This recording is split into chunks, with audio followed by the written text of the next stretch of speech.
Dealing with suicidal thoughts. Suicide is the act of intentionally taking our own life.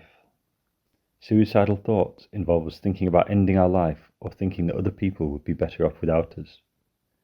We may have thoughts like this, but have no intention of acting on them. Or we can have these thoughts and have plans of acting on these thoughts to kill ourselves. Sometimes we believe that killing ourselves is the only way that we can solve our problems and prevent ourselves from feeling so bad or unhappy. We may be convinced that we are a burden to our family or friends and think that they would rather us not be around. We may feel confused, overwhelmed, and on our own. However bad we feel, it is important for us to remember that we are not alone, and these awful feelings will and do pass. Many people think about suicide at some point in their lives, and it doesn't mean we will feel suicidal forever. Experiencing suicidal thoughts is an individual experience and means various things to different people. It may be that we do not actually want to die, but feel unable to cope living our present life or manage the difficult feelings we are experiencing. These thoughts may build up over time or come completely out of the blue, and sometimes we may not even understand why we feel this way. We may have been feeling hopeless for some time as a combination of factors may have had an impact on us. For example, we may be struggling with mental health problems, experiencing something challenging such as being bullied, bereavement, a relationship breakup, or physical health difficulties. Some medications can also increase suicidal thoughts. Due to the personal experience of suicidal thoughts, as we mentioned, it is different for each person. However, some signs and symptoms to look out for in ourselves and others, which may indicate that we are thinking about suicide, are 1. Feeling hopeless, tearful, useless, desperate, overwhelmed and/or numb. We can be critical and hateful towards ourselves. 2.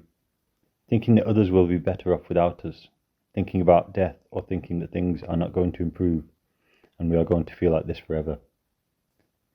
3. Physical symptoms we may experience include poor sleep, neglecting looking after ourselves, or seeing changes in our appetite. 4. We may avoid being around people and spend more time on our own, or begin giving away personal possessions because we believe we are going to take our own life and we won't need them. The earlier we let someone know that we are struggling, then the quicker we can receive some support to help us deal with these thoughts and feelings. It can be difficult to be open with people about the way we are feeling, as we may be unsure of who to tell. Or we may fear being judged, concerned we won't be understood, be fearful of upsetting people by telling them, or just generally unsure how best to go about talking to others about how we feel. How can we deal with suicidal thoughts? It would be good for us to develop a safety or crisis plan for those times when we are feeling overwhelmed by suicidal thoughts. The aim of this plan is to think about what support we need when in crisis.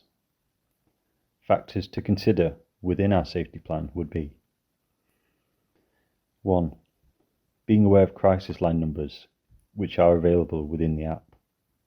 Have these stored on our phones so we can access them easily during times of distress. 2. When thoughts of suicide are very overwhelming, staying safe for even a short while takes a great deal of strength. Questions for us to consider and try to think about when we are in crisis are: what reasons are there for why we don't want to die? Are there any people or animals in our lives that may make us want to stay safe? Are we afraid of dying? Do we have any hope that things will improve? We may have to force ourselves to be around others we care about when we feel like this. 3. How could we make our environment safer for us? Could we put things away which we could use to harm ourselves so that they are no harder to get than when we are very overwhelmed? Focusing on our safety, how can we make it more difficult to act on any plans we may have about suicide? Or is there a certain place we could go to help keep us safe? 3. What coping strategies have worked well for us previously?